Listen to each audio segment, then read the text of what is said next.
So I hope you enjoyed that quick little time to be building this house. Well, it's not really a house, is it? But the starter base. And, well, I'm pretty pleased with it.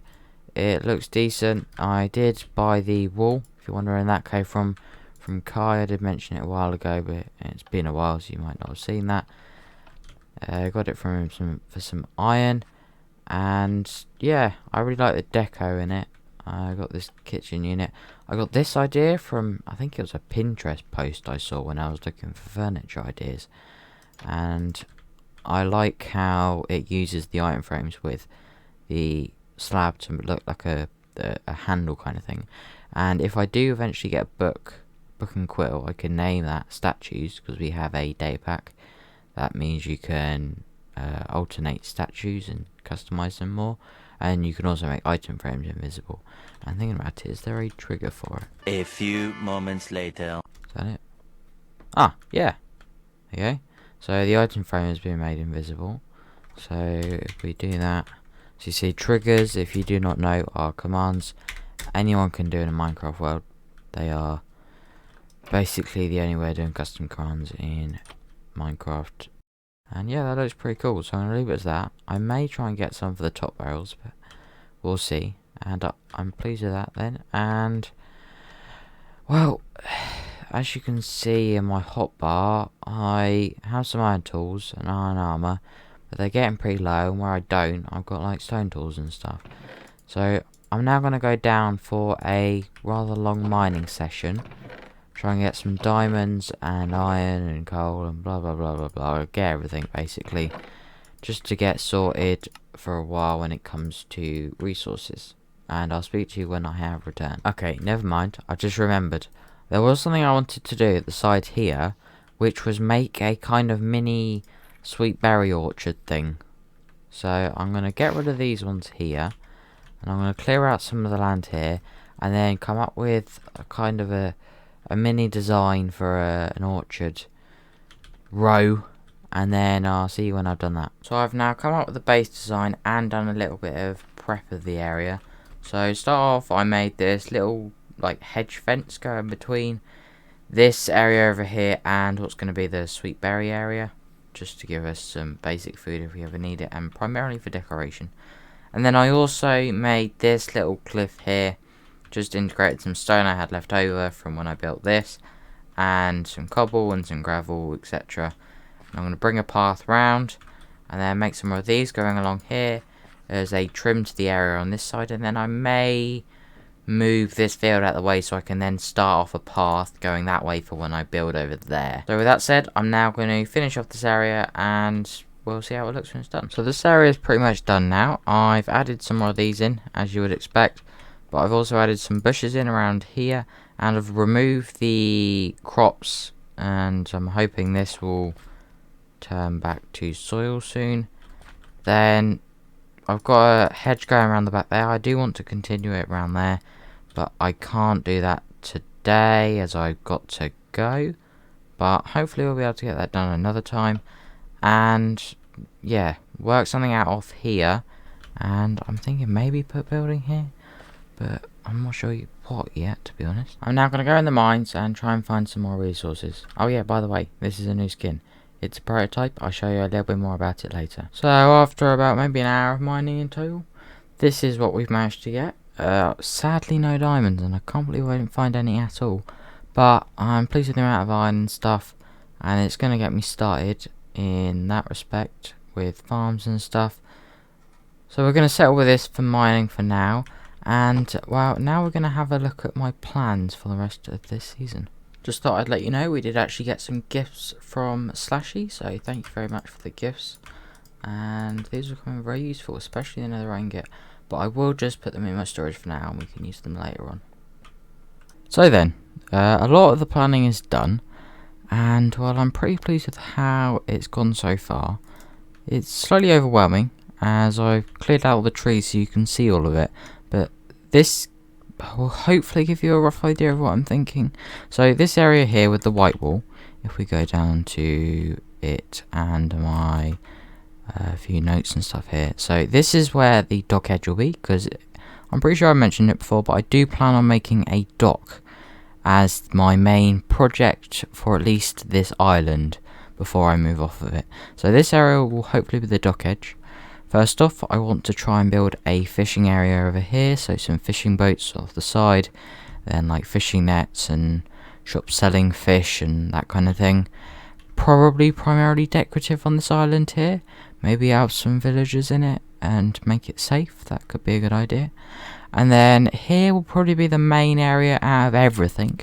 And this is where I want to have some buildings for sale.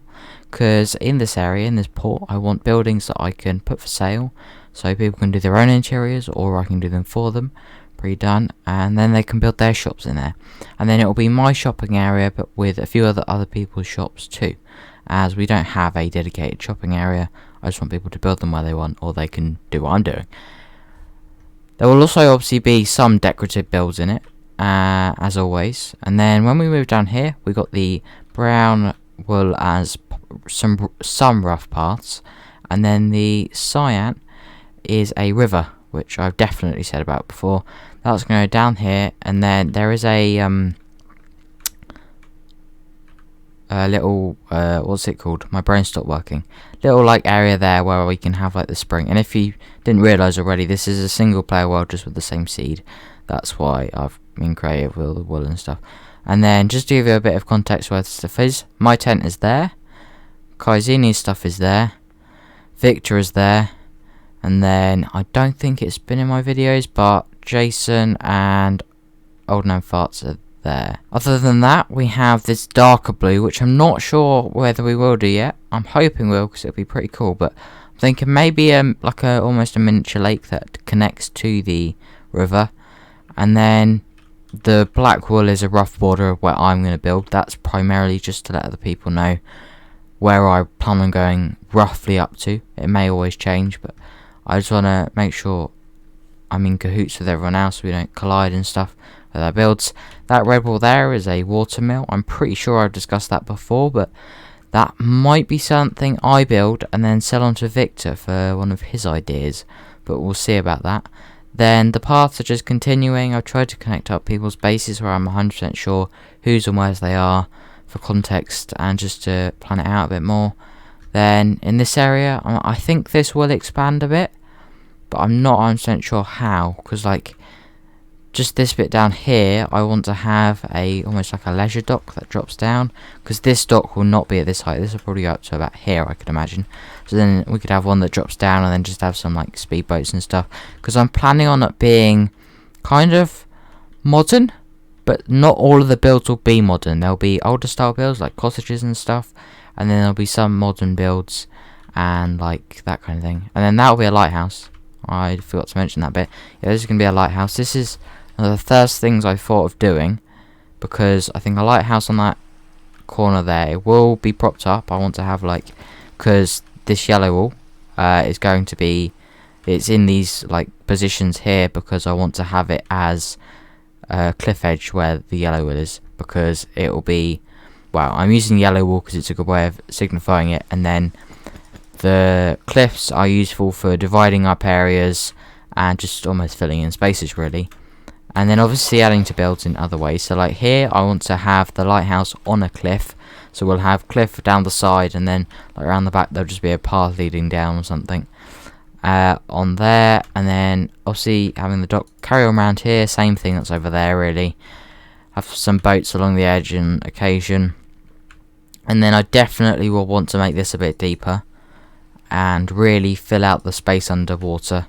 Maybe see if I can get some coral, but that's not really a priority because it looks good. However, I'm not really sure whether you have it or want it in a dock. It'll probably be dead coral, to be honest, but we'll see. And yeah, so I think that's really everything that I've planned so far, and like I've said many a times, I'm happy and looking forward to it. So to finish off then, we're just going to double check I've let you know all of my codes if you want to go back and look at my shots from above and then reference them. So cliffs and natural areas are yellow, dock edges white, building borders are red. Obviously can't see the signs, but you'll find out what the most buildings are later. There's not that many anyway. River borders are cyan. Possible rivers and lakes are, is that blue. Yeah, it's just normal blue.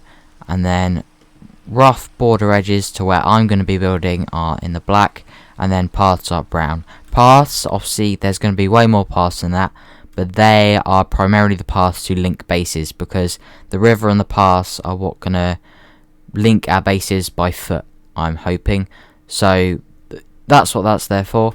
And then just some other small pointers are things I want to add in. So make sure I'm varying heights, that being in the docks and the buildings, as having like the lighthouse being really tall, but then having some shorter shops, and then actually varying the rows, because I want to have some terrace buildings, and then varying heights on them and that kind of thing.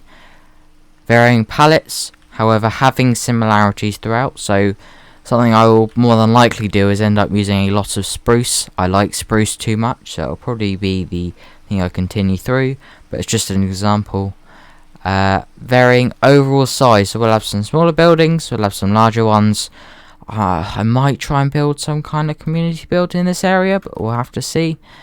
That would obviously be very big though. And then try and get some kind of story behind the areas, or just the singular buildings if it's a larger building. So like this area here, it would be a fishing area, as I've already said, and then this area here might be the more town, and then I might have some shops mixed with some houses and that kind of thing. And then we'll just kind of build off it as we go, and I'm sure the ideas will come to me. But that is actually going to be it for today. So if you have got this far in the video, I would hope you've enjoyed, so please do sure to hit subscribe and like, and I'll see you next time. Goodbye.